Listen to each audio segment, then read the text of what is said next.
You're watching EAC News. Thanks for joining us.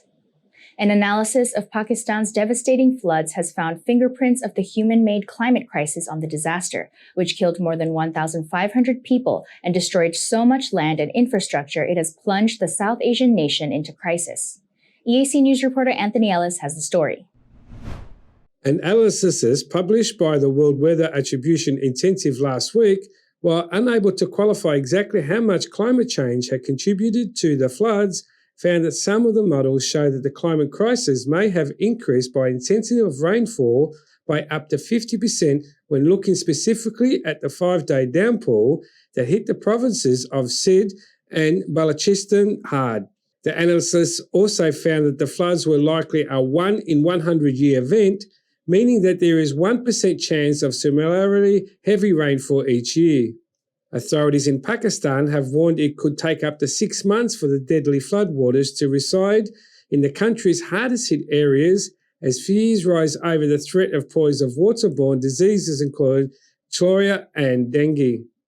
Floods caused by the record monsoon rains and melting glaciers in Pakistan's northern mountain regions have so far claimed lives of more than 1,500 people and affected an estimate 33 million more, washing away homes, roads, railways, livestock and crops. Damages are now expected to total more than $30 billion, triple that an earlier estimate of around $10 billion. Pakistan's Climate Minister Sherry Rahman said on Monday that Karachi is seeing an outbreak of dengue and hundreds of thousands of patients are reported daily at the government and private hospitals.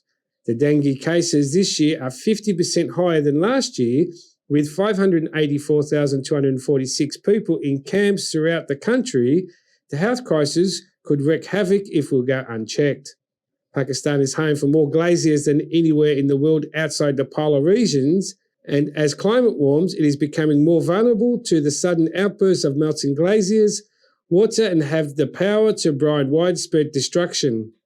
The country's chief meteorologist has warned that this year alone, Pakistan has seen triple the usual amounts of glacier lake outbursts, a sudden release of water that a lake-fed glacier melt that can catastrophically flooding.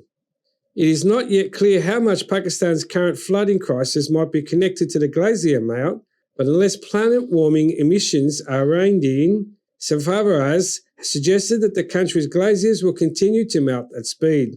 He said global warming will not stop until current greenhouse gases, and if global warming does not stop, these climate change effects will be on the rise.